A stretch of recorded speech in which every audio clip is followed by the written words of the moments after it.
Ada ya. Oke, data. Data itu kumpulan fakta yang dapat digunakan untuk menarik kesimpulan. Syarat data yang baik, dia harus objektif, jadi sesuai dengan kondisi apa adanya ya. Terus harus bisa mewakili, terus kesalahan bakunya kecil, harus tepat waktu, up to date, dan harus relevan. Jadi jangan sampai misalkan aja Anda mau melihat data tentang karakteristik orang pada saat masa pandemi gitu ya. Nah, tapi yang Anda ambil ini datanya ini bukan data yang saat-saat pandemi ini, yang awal tahun 2019 sampai sekarang, tapi Anda ngambilnya adalah karakteristik orang di tahun 2018. Nah, itu kan sudah nggak up to date lagi, nggak cocok gitu ya. Terus kemudian misalkan aja Anda mau mencari apa ya itu tadi ya data bagaimana karakteristik orang pada saat masa pandemi gini. Nah, tapi pada saat Anda mencari datanya, ini karena Anda punya kepentingan tertentu gitu, tujuan dari penelitiannya itu ada. Nah, Anda mencarinya ini dengan cara apa? Orang-orang yang ada itu dipengaruhi gitu untuk mengisi pada bagian-bagian tertentu. Nah, itu yang juga nggak boleh. Berarti dia nggak objektif nanti. Ya, kurang lebih seperti itu syarat data yang baik. Sumber data itu secara garis besar ada dua, ada primer dan sekunder. Kalau primer itu berarti hasil pengumpulan dari observasi, dari survei, dari eksperimen, atau dengan kata lain ini adalah hasil yang didapatkan secara langsung. Tapi kalau sekunder itu kita dapatkan datanya dari media cetak ataupun media elektronik. Atau kita biasa ngambil itu dari data hasil penelitiannya orang, gitu itu boleh. Itu dikatakan data sekunder. Jenis data secara garis besar dibagi dua, yaitu kualitatif dan kuantitatif. Kalau kuantitatif itu yang berhubungan dengan angka. Nah, yang kuantitatif ini dibagi dua juga, jadi diskrit dan kontinu. Ya. Variabel itu adalah karakteristik dari data yang menjadi perhatian, terus kemudian karakteristik ini dapat diukur dan diamati nilainya. Nah, ini tadi kalau kualitatif itu variabel yang nilainya berupa data non-numerik. Kalau kuanti itu adalah yang berupa data numerik. Ya, bedanya ya, kuali dan kuanti. Contoh ini, yang kualitatif ini kotak kelahiran, misalkan lagi jenis kelamin, itu kan kita nggak bisa numerikan tuh. Terus apa lagi, warna mata, terus agama, terus apa ini tipe kendaraan, itu adalah merupakan contoh-contoh dari variabel kualitatif. Sedangkan kalau kuantitatif, ini contohnya apa ini? Mutasi saldo tabungan, nah dia berupa angka ya. Terus sisa waktu pembelajaran atau jumlah anak dalam sebuah keluarga. Ini contoh yang kuantitatif.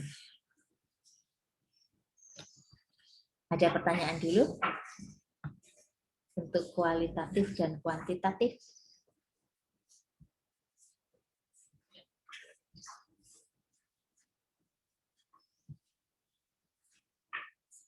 Ada? Baik, kalau gitu ya kita lihat sama-sama ya. Oh, ini tadi dari kuantitatif dibagi dua ya. Ada diskrit, ada kontinu. Jadi, nah ini. Kalau diskrit itu variabel yang nilainya dapat dihitung atau terbatas. Sedangkan kalau kontinu itu nilainya tak terbatas, namun dapat diukur.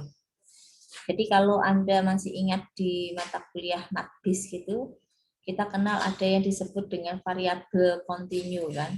Apa variabel kontinunya ini? Ya salah satunya kalau kita bicara bilangan yang kontinu itu adalah bilangan real. Bilangan real itu dia jumlahnya ini tak terbatas, tapi dia dapat kita nyatakan, dapat diukur. Contoh yang diskrit ini. Ya, kalau diskrit itu biasanya dari perhitungan ya, contoh jumlah kamar tidur, jumlah palu, terus apa lagi? Jumlah kendaraan, itu semuanya adalah variabel diskrit.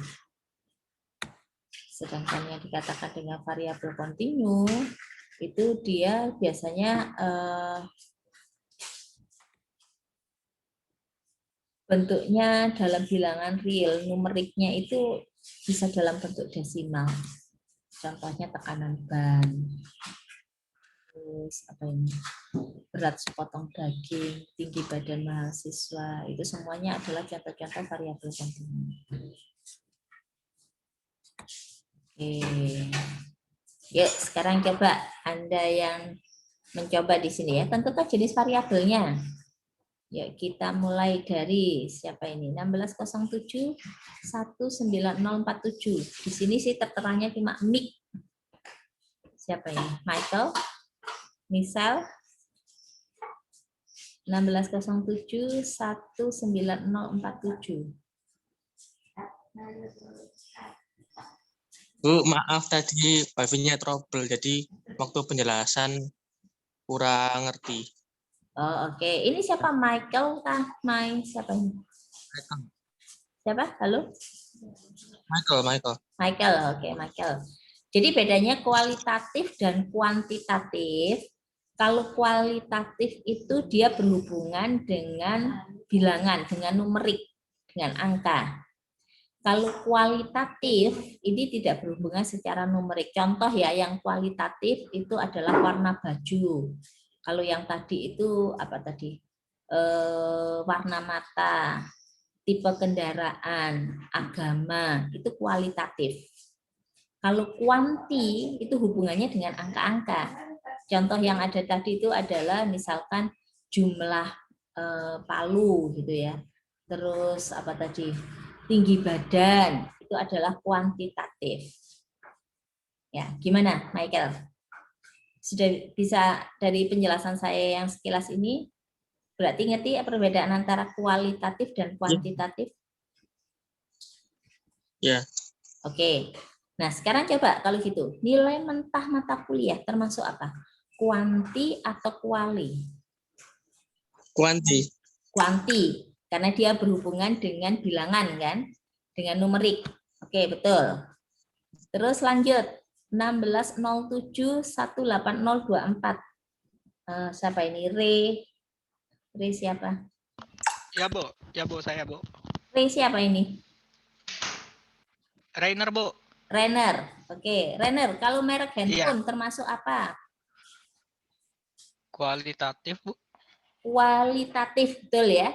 Karena kalau bicara merek handphone kan nggak mungkin ngomongnya 1, 2, tapi kan pasti ngomongnya merek X, merek Y gitu. Oke. Ariki, macam-macam pekerjaan termasuk apa? Harusnya kualitatif sih. Kualitatif, betul ya. Ya. Terus lanjut, jenjang pendidikan, Johan. Johan 1607 18048. Johan. Iya, Bu. Jenjang pendidikan termasuk apa, Nak? Kualitatif, betul. Ya. Lanjut, jumlah tomat dalam keranjang. Nick, siapa Nick ini? 1607 19036.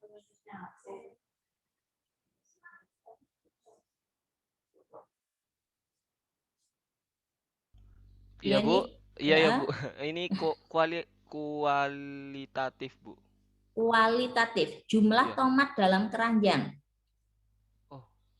Oh iya, Bu. Kuantitatif, Bu. Kuanti ya, karena ini Ya. kan kalau ngomong jumlah tomat itu kan Anda ngomongnya 3, 10, Oh, 15. Iya, Bu. Berarti kan berhubungan dengan angka. Jadi ini yang disebut kuantitatif. Bu, Kuanti. maaf, Bu, bisa minta tolong diulangi yang kuantitatif tadi penjelasannya gimana ya, Bu? Kalau kuantitatif itu berhubungan dengan bilangan, dengan angka, kuanti. Jadi kalau ya kayak gini ya, jumlah tomat dalam keranjang itu kan kita pasti ngomong jumlah tomatnya berapa. Oh ada 15 buah misalkan gitu. Nah itu kan berhubungan dengan bilangan. Ini berarti kuantitatif. Sedangkan kalau kualitatif itu tidak berhubungan secara numerik. Jadi contoh kayak ini, macam-macam pekerjaan. Kalau macam-macam pekerjaan kan jawabnya enggak mungkin pekerjaannya satu, kan enggak gitu. Tapi ngomongnya apa? Oh dia adalah kontraktor. Dia ini adalah pegawai bank. Dia ini adalah guru. Nah ini adalah model-model yang kualitatif. Contoh kayak jenjang pendidikan. Jenjang pendidikan kan ada TK, SD, SMP. Kan enggak berhubungan secara numerik, ta. Berarti itu kualitatif. Jadi bukan numerik ya. Bagaimana? Bisa diterima? Bisa, Bu. Nah, Makasih, Bu. oke. Ya, lanjut. Pikantia. Iya, Bu. Nah, jabatan termasuk apa, Nak? Kualitatif, Bu. Kualitatif, betul. IPK. Kevin, Jo. Kuantitatif, Bu.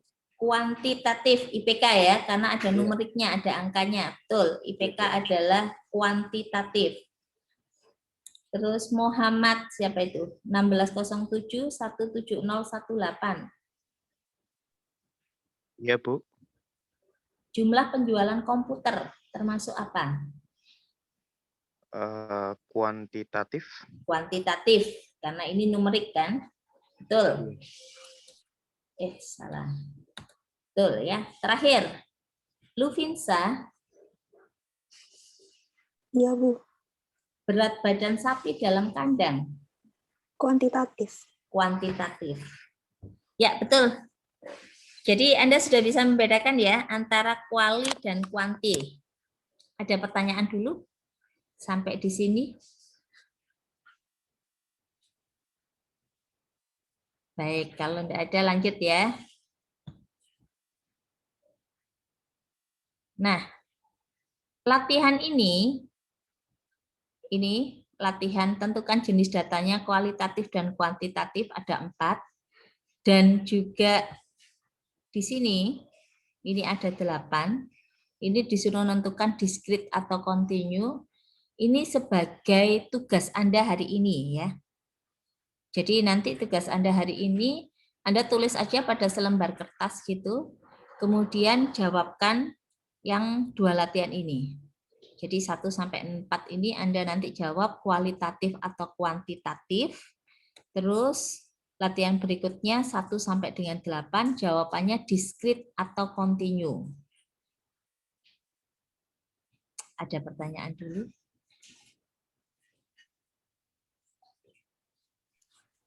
Bu, tadi discrete sama continue tadi apa ya, Bu?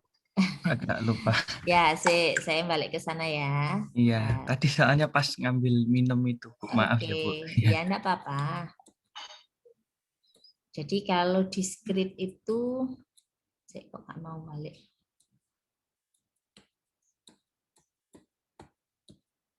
Bentar ya. Nah, kalau discrete itu gampangannya gini sih. Kalau variabel discrete itu dia berhubungan dengan bilangan bulat. Jadi contoh itu kalau saya ngomong tentang jumlah kamar tidur gitu. Kan Anda nggak mungkin ngomongnya kamar tidur itu jumlahnya di rumah saya, jumlah kamar untuk tidurnya ini, ruang tidurnya ini ada 1,5 kan nggak mungkin.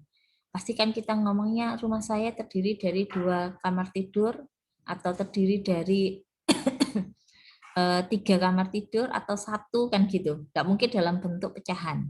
Itu discrete. Contoh yang lain kayak gini, jumlah palu yang terjual. Kan pasti kita ngomongnya berapa jumlah palu terjual. Oh hari ini terjualnya 5 buah palu. Kita nggak mungkin ngomongnya terjualnya 3,5 palu gitu, nggak mungkin. Itu adalah yang dikatakan variabel discrete. Sedangkan kalau yang continue ini bisa melibatkan bilangannya adalah bilangan yang real. Bilangan real itu yang desimal-desimal itu memungkinkan. Jadi kayak tekanan ban gitu ya. Kalau kita punya alat gitu, mungkin saja kan dia ngomong tekanan bannya adalah 36,5 misalkan gitu. Boleh dalam bentuk desimal. Contoh lain, berat sepotong daging. Nah, berat sepotong daging itu kalau apalagi timbangannya digital gitu kan pasti kelihatan ya. Oh, ini beratnya adalah misalkan dalam apa ini namanya dalam on-onan gitu dalam bentuk digital gitu terlihatnya misalkan 0,95 kilogram misalkan gitu. Masih memungkinkan dalam bentuk yang desimal. Terus apa ini tinggi badan kan juga gitu. Berapa tinggi badannya? Oh, tinggi badannya ini misalkan 120,5, 120,3. Itu yang dikatakan variabel kontinu. Jadi masih memungkinkan kondisinya itu nilai-nilai desimal, nilai-nilai numerik yang dalam bentuk bilangan real itu masuk. Itu adalah kontinu. Tapi kalau diskrit itu lebih cenderung dia adalah bilangan bulat. Itu perbedaannya. Bisa diterima sampai di sini? Bu, saya ingin tanya lagi, Bu. Boleh. Ya, Bu, ini kalau berarti permisalan berarti kalau diskrit itu pasti nilai apa, Bu? Bukan nilai real, apa itu namanya? Nilai bulat, Bu ya? Pasti ya, Bu. Sebenarnya enggak harus ya, itu gampangannya gitu. Jadi kadang gini, saya mau misalkan nih ya, saya mau melakukan pengukuran, kalau diskrit itu kan, bentar. Nah, saya mau melakukan ini, perhitungan dari, andaikan apa ya, tapi dia karakteristiknya misalkan nih, sampai 1 digit di belakang koma gitu. Nah, yang 1 digit di belakang koma ini, sampai dengan 1 digit di belakang koma ini nanti, kalau memang kita sudah tetapkan seperti itu bisa jadi variabel diskrit. Tapi memang gampangannya, kalau variabel diskrit itu ketemunya adalah bilangan bulat. Nah, kalau untuk kondisi khusus yang seperti saya nyatakan ini tadi, ini berarti pasti di awal pernyataannya dia sudah langsung ngomong bahwa misalkan kan ini untuk variabel diskrit itu biasanya diperoleh dari hasil perhitungan ya. Misalkan aja dari hasil perhitungan itu perhitungan apa ya? Contohnya dia melakukan perhitungan itu sampai dengan 1 digit di belakang koma gitu loh. Nah, berarti nanti Anda melihatnya sampai dengan 1 digit di belakang koma itu tadi itu sebagai variabel diskrit. Tapi kalau melebihi ternyata angkanya komanya itu padahal mintanya cuma 1 digit, kenyataannya dia itu bisa mendapatkan sampai bilangan yang tak hingga, itu masuk ke kontinu. Tapi gampangannya memang bicara variabel diskrit itu adalah variabel yang berupa bilangan bulat. Begitu sih. Oh, berarti misalnya variabel diskrit, Bu ya, misalnya kita perhitungan misal 1,5 tambah 1,2 kan hasilnya 2,7 kan. Itu bisa masuk di diskrit, Bu ya? Boleh, enggak apa-apa itu. Oh, jadi ya. kalau memang dia ngomongnya inginnya sampai dengan 1 digit di belakang koma, ya berarti semua bilangan yang ada di 1 digit di belakang koma ikut sebagai dalam bentuk variabel diskrit. Gitu sih. Ya. Tapi biasanya sih sama-sama. Biasanya sih orang sih ngelihatnya gini data-datanya. Jadi kalau yang kayak gini ngambilnya yang umum aja ya. Mungkin ada lagi yang mau ditanyain? Jadi tugasnya hari ini menyelesaikan 2 latihan ya. Tentukan jenis variabelnya kualitatif kuantitatif 1 sampai dengan 4. Terus tentukan jenis datanya diskrit atau kontinu 1 sampai dengan 8. Anda boleh langsung nulis jawaban enggak apa-apa, terus enggak usah ditulis lagi soalnya. Terus ditulis di selembar kertas, terus nanti difoto, kumpulkan melalui ULS ya. Saya belum bikinkan rumahnya, tapi sini saya bikinkan rumahnya nanti. Oh, ini enggak lebih baik dikumpulkan grup gitu, Bu? Enggak, sendiri-sendiri aja. Enggak, misalnya ada kabar-kabaran gitu, Bu. Oh iya, nanti saya bikinkan grupnya. Tadi kan saya bilang saya belum bikinkan, lupa saya. Nanti saya bikinkan, jangan khawatir. Tapi yang sekarang ini enggak usah ke grup dulu ya. Jadi yang Ya. ini Anda langsung kerjakan di selembar kertas nanti, terus langsung kumpul di ULS. Cuma Oh, sekarang ya. belum, nanti setelah kelas ini saya akan itukan di ULS. Siap, Bu. Nah, saya lanjutkan dulu ya untuk materinya. Kita masuk ke skala pengukuran. Skala pengukuran itu ada 4. Ada nominal, ordinal, interval, dan rasio.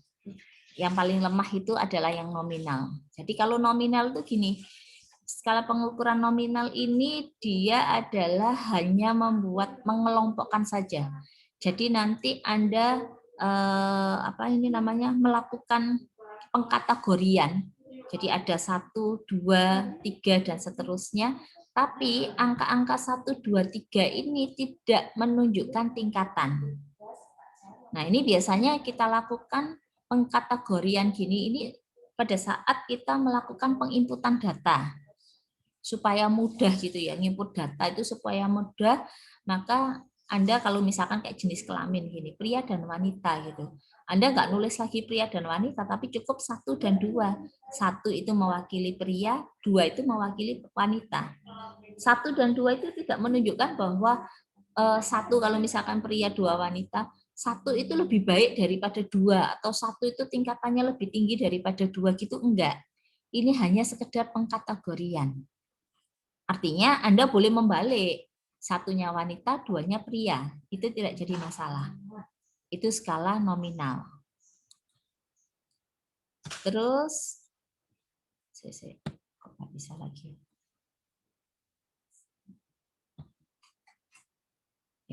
Kebanyakan. Nah, kalau skala ordinal, ini sudah mulai ada urutan, ya. Jadi sudah ada urutan itu dihitungkan. Biasanya sih apa ya ini ya, selisih antara nilainya ini tidak mempunyai arti gitu ya kalau skala ordinal.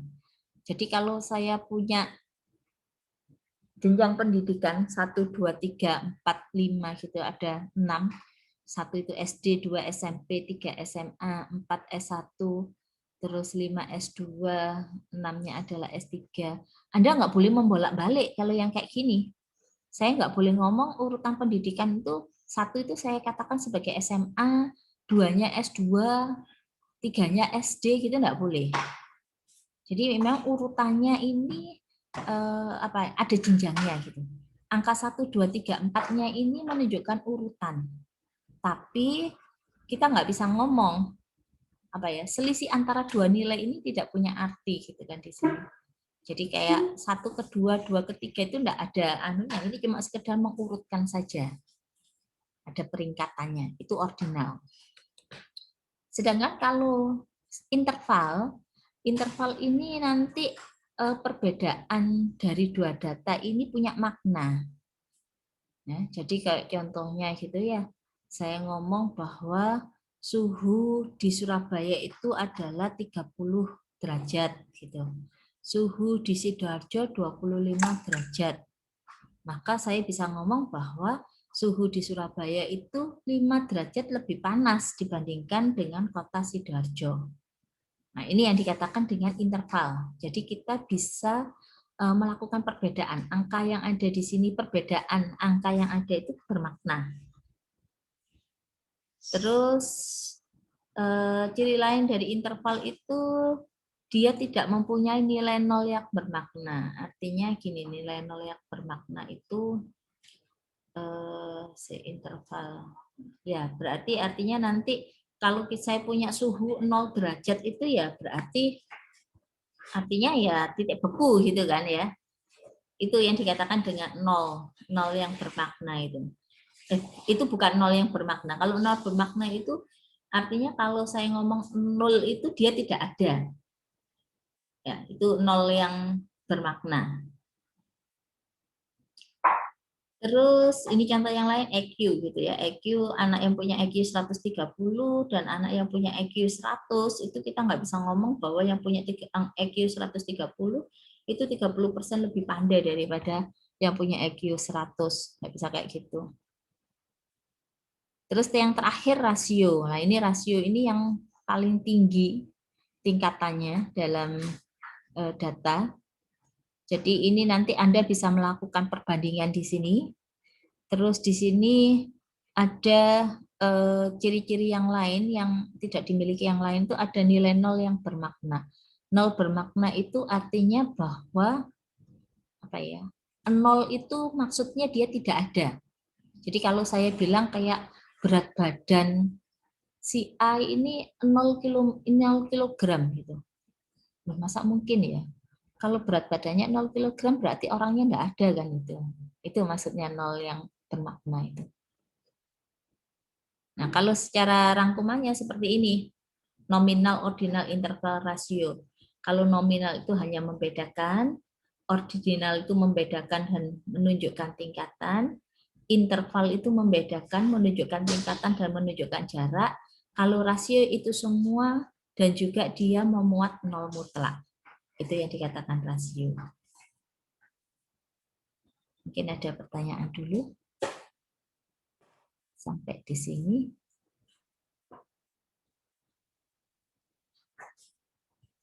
Ini jenis data menurut waktu pengumpulan. Akan ada dua ya, ada yang disebut dengan cross-sectional data sama time series data. Kalau cross-sectional data itu pengumpulan data pada waktu tertentu yang hampir sama. Ya, pada waktu tertentu yang hampir sama. Kalau time series data itu adalah pengumpulan data pada suatu selang waktu tertentu, pada periode tertentu. Itu adalah time series data.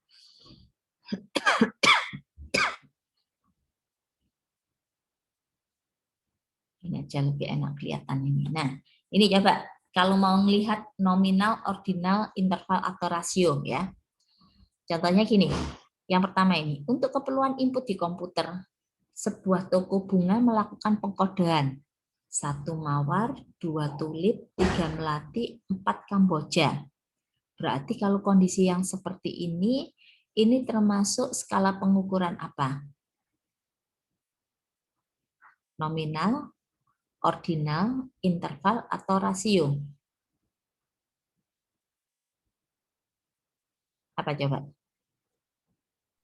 Nominal, Bu. Nominal, betul. Jadi di sini ini termasuk kategori nominal. Kenapa? Karena angka 1, 2, 3, 4 itu tidak menunjukkan adanya bahwa 1 itu lebih baik daripada 2. 2 lebih baik daripada 3, 3 lebih baik daripada 4. Enggak. Ini cuma mengkategorikan. 1 itu mawar, 2 itu tulip, 3 itu melati, 4 itu kamboja. Jadi hanya mengkategorikan saja. Karena cuma mengkategorikan, maka kita katakan skala pengukurannya nominal. Terus yang kedua, seorang konsumen mengkodekan bunga yang dijual sesuai dengan preferensinya. Nah, kalau sesuai dengan preferensi, ini kan berarti sudah ada tingkatan ya. Dari yang terjelek sampai yang terbaik. 1 itu mawar, 2 tulip, 3 melati, 4 kamboja. Nah, kalau kondisi yang seperti ini termasuk skala pengukuran apa? Ordinal, Bu. Ordinal, betul. Karena ini sudah ada tingkatan ini. Maksudnya tingkatannya nggak boleh dibolak-balik lagi. Kalau yang di nomor 1 tadi kan boleh toh. Ini kan hanya pengkodean aja, hanya untuk apa? Kategori aja.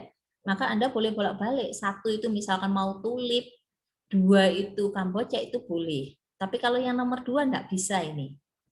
Karena kalau yang nomor 2 ini dia mengkodekannya itu berdasarkan preferensinya.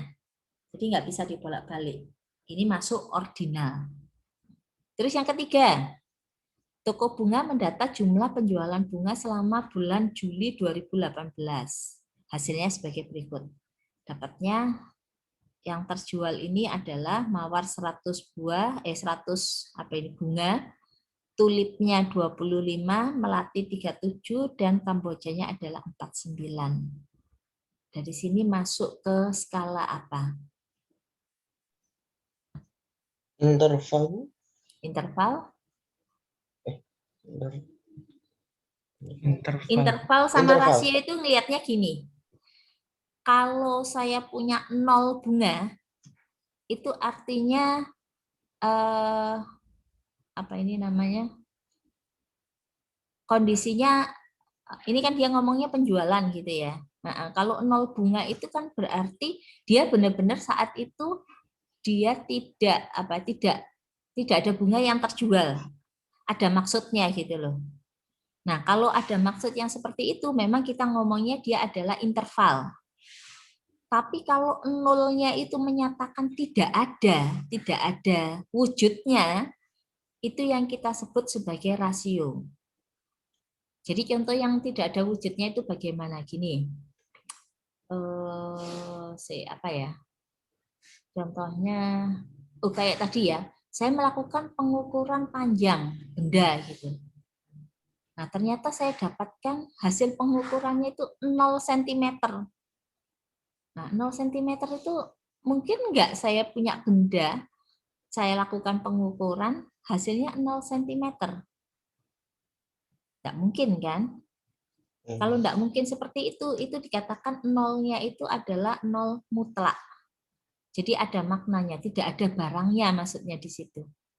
Tapi lain halnya kayak tadi suhu. Suhu, saya melakukan pengukuran, ternyata hasilnya adalah 0 derajat. Nah, 0 derajat itu ada apa enggak? Ada.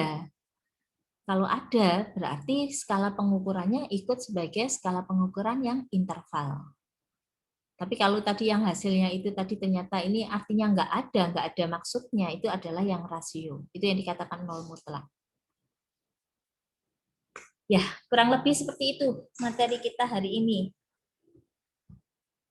Mungkin ada yang mau... 3 itu masuk di interval, Bu ya? Interval kalau 3 ini. Karena kalau saya punya 0 itu kan artinya itu nggak ada bunga yang terjual kan. Ya. Bukan nggak ada bunganya, tapi tidak ada bunga yang terjual. Karena ini kan bicaranya tentang penjualan. Iya. Nah,